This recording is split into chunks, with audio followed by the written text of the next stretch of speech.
Bien-aimés dans le Seigneur, shalom, shalom, shalom. Je suis ravi de vous voir aujourd'hui pour écouter cette parole que nous voulons écouter en ce moment. Que Dieu soit loué au nom de Jésus. Nous prenons nos Bibles dans le livre d'Exode, chapitre 1er, verset 8. Je lis au nom de Jésus. Il s'éleva sur l'Égypte un nouveau roi qui n'avait point connu Joseph. Il dit à son peuple, voilà les enfants d'Israël qui forment un peuple plus nombreux et plus puissant que lui. Alors, montrons-nous habiles à son égard, empêchons qu'il ne s'accroisse et que s'il survienne une guerre, il ne se joigne à nos ennemis pour nous combattre et sortir ensuite du pays. Je m'arrête là, mais vous allez lire à la maison tous les chapitres premiers. Nous sommes dans le livre d'Exode. Et ici, dans ces passages, nous voyons, la Bible nous montre comment l'Égypte a connu un changement. La Bible nous dit, il s'éleva un nouveau roi en Égypte. Donc c'est là aussi notre thème d'aujourd'hui. Il s'éleva un nouveau roi. Ce roi est venu juste après la mort de Joseph et tous ses frères. Donc les 70 qui sont entrés en Égypte, après leur mort, les enfants d'Israël étaient toujours là à Goshen, la ville que le pharaon du temps de Joseph les avait donnée. Ils étaient là, ils étaient nombreux. La Bible nous dit qu'ils ont connu une croissance énorme de 70 à 3 millions environ de personnes. Alors, quand le nouveau roi est apparu, s'est levé, il a vu comment ces peuples étaient devenus puissants, nombreux. Il a craint. Il a commencé à avoir peur de ces peuples-là et il voulait maintenant les accabler. C'est là où l'oppression a commencé. C'est là où l'esclavagisme a commencé. Pourquoi? Parce que pendant que les autres eux-mêmes ils voyaient la bénédiction de l'Éternel, comment Dieu a béni ces peuples-là, ils sont devenus nombreux et le Seigneur a fait des merveilles dans leur vie dans une terre étrangère. Je le déclare, toi aussi qui habites dans une terre étrangère, tu habites dans le lieu où ce n'était pas prévu que tu sois là, même dans le niveau du travail où tu es en train de faire maintenant, que la grâce de Dieu comble ta vie, que la bénédiction de Dieu soit ton partage dans tout ce que tu entreprends et que tu puisses réussir à avancer et vivre des merveilles de l'Éternel au nom de Jésus. Bien-aimé, Pharaon voyait autre chose pendant que les gens voyaient la bénédiction. Lui, il voyait autre chose. Il avait peur. La crainte s'est emparée de sa vie et il voyait autre chose par rapport à ce que les autres voyaient. Il voyait le danger. Il voyait la menace. C'est comme si son trône était menacé alors que cela n'était pas comme ça. Le peuple n'avait pas l'idée de rester en Égypte. Il voulait partir. Mais lui, il a dit non. Prenons ces peuples-là, utilisons-les comme des esclaves. Un esclave, c'est celui qui n'est pas prisonnier. Le prisonnier, c'est celui qui est privé de liberté. Mais un esclave est libre. Il travaille, il fait tout, mais il est un instrument. Il est comme la chose de son maître. Son maître le gouverne. Il le domine en tout. Tout ce qu'il fait, tout ce qu'il reçoit comme récolte, ça appartient à son maître. Donc, lui et ses enfants, tous sont des esclaves. Le maître peut faire de son esclave ce qu'il veut. Il les a tous accablés Il les a donné des travaux pénibles et le peuple ne pouvait plus. Qu'est-ce que je veux dire par là? Dans nos vies, il s'élèvera aussi des gens comme des pharaons. Ils s'élèveront un jour pour bloquer ta bénédiction, pour t'empêcher d'avancer, pour t'empêcher de réussir. Pendant que toi, tu fournis des efforts, pendant que toi, tu suis ton chemin, ta destinée, il y a des pharaons à côté qui ne veulent pas te voir sur et avancer. Ils s'élèveront et ils mèneront une bataille contre toi pour t'empêcher de réussir, d'avancer dans la vie. Ce peuple était un peuple béni de Dieu, un peuple choisi de Dieu. Et ce peuple-là avait une promesse. Il marchait avec la promesse de Dieu. Malgré l'élévation de ces pharaons, la Bible nous dit, malgré l'élévation des pharaons, malgré la souffrance, malgré tout ce qu'ils ont vécu, la Bible dit une chose, Dieu était toujours avec eux. Dieu ne les a pas abandonnés. Quelle que soit la souffrance que tu endures, quelles que soient les choses que tu es en train de traverser dans la vie, dans ton travail, dans ta famille, partout, dans tout ce que tu es en train de faire, il faut croire que Dieu est là, il voit tout ce que tu es en train d'endurer. Donc, croyons à la présence de Dieu malgré les souffrances, malgré les situations difficiles, malgré l'élévation ou l'apparition des méchants devant nous, Dieu est là. Dieu ne nous abandonnera jamais. Ce qu'il t'a promis, il l'accomplira. Il finira par l'accomplir. Ce n'est pas la souffrance. Ce n'est pas l'esclavagisme qui va le bloquer. Non. Il y a un temps que le Seigneur a fixé. Le Seigneur a dit à Abraham, ce peuple fera 400 ans. 4 siècles durant d'esclavagisme dans ces pays et moi-même je viendrai les bénir. Il a dit, voilà le merveille de Dieu. Lui-même viendra, il sauvera ses peuples. Et la Bible nous le montre que pendant tout ce temps, le peuple était vraiment accablé. Ils ont connu l'oppression. Ça veut dire la domination totale. Le peuple ne pouvait rien faire si ce n'est les ordres qu'ils ont reçus des pharaons. Ils sont devenus bloqués, empêchés de pouvoir faire quelque chose de bon. Mais malgré cela, la Bible nous dit, Dieu est en train d'aider ces peuples-là. Ils ont voulu stopper la croissance, la multiplication. Mais de l'autre côté, on voit les enfants d'Israël qui donnaient encore, ils mettaient toujours au monde et ils croissaient toujours. Il a dit non, cette fois-ci, on va tuer les enfants. L'enfant nouveau-né, il faut les tuer, les garçons surtout. Ils ont essayé, mais la Bible dit, les mamans, les femmes des Israélites étaient vraiment habiles. Quand elles étaient proches de mettre au monde, les femmes sages venaient, elles mettent déjà au monde avant que les sages viennent. Donc, Dieu était là. Eux, ils ne voyaient pas la présence de Dieu, mais Dieu était présent.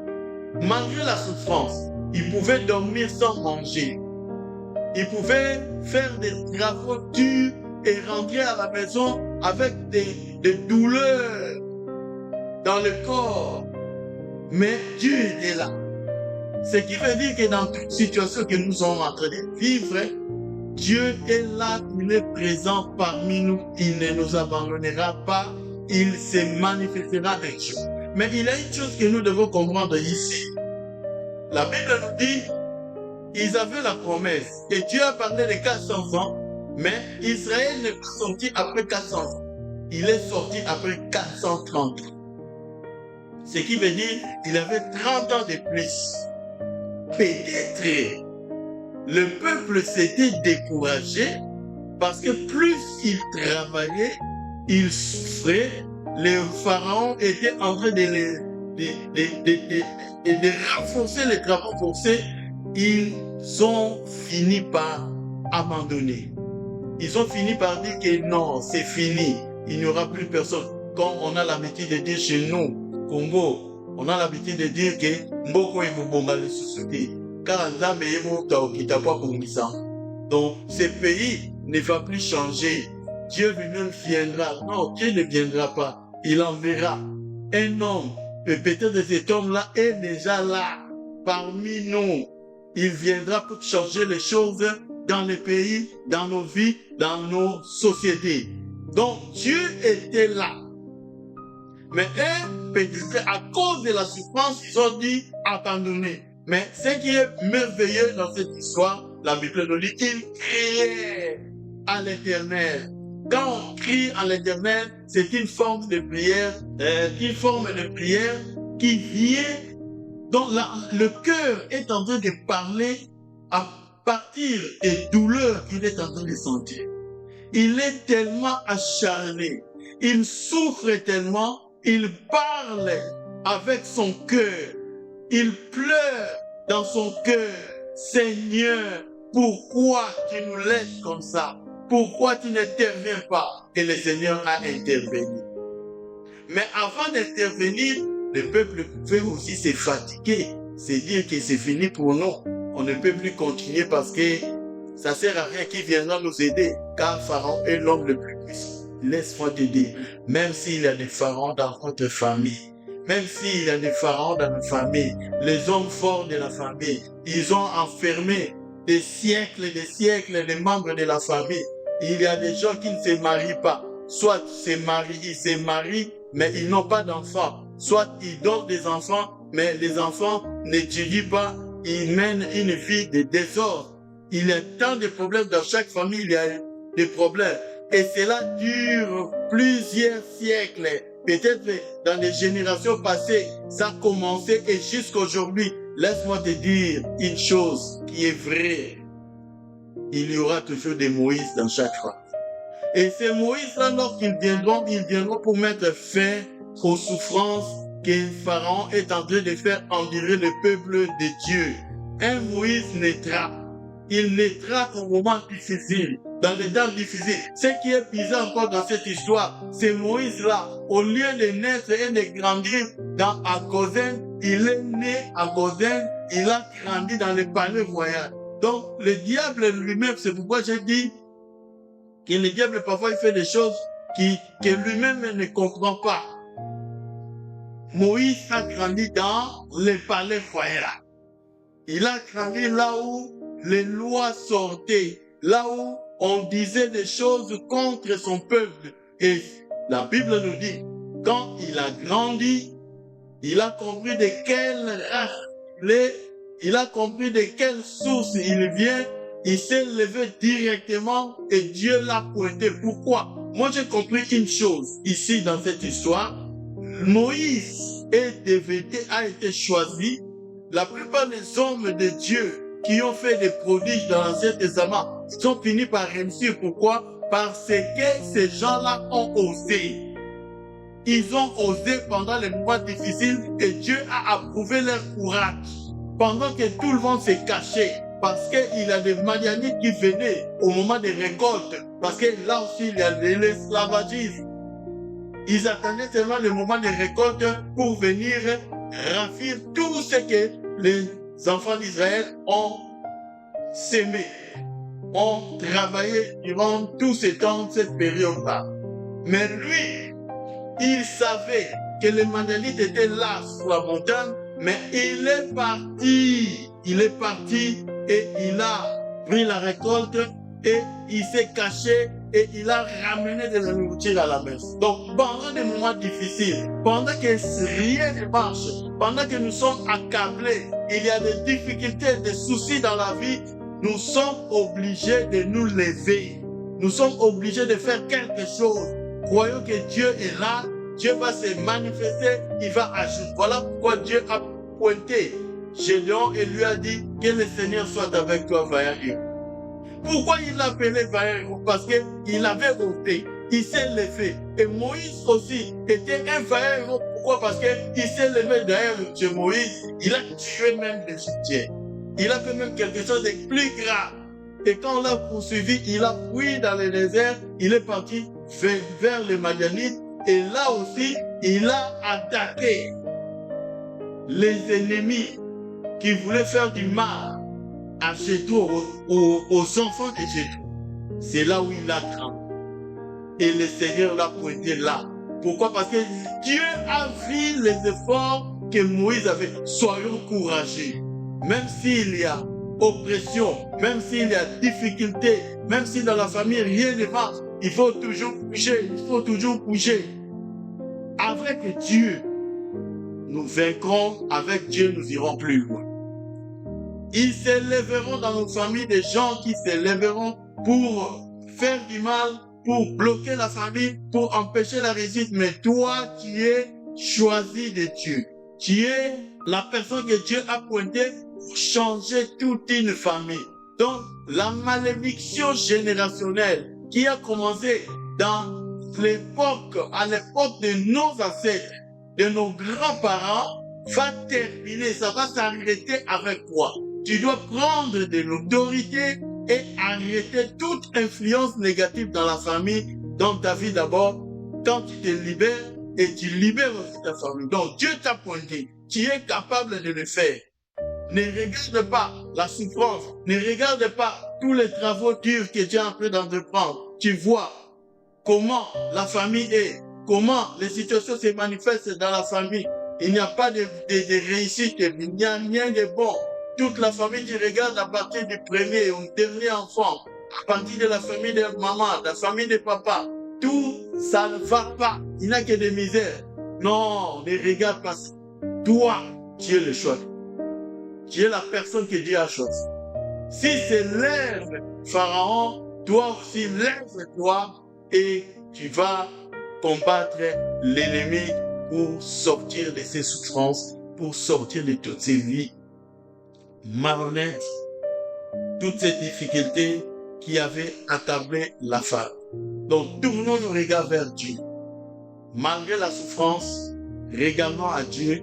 Le Seigneur va faire des grandes choses dans nos vies et nous vivrons la victoire et les merveilles de Dieu dans notre vie. Que le Seigneur vous bénisse. Que la grâce de Dieu vous comble. Fermons nos yeux pour la prière. Seigneur Père éternel, je remets nos vies entre tes mains. Nous avons besoin de toi, Père éternel.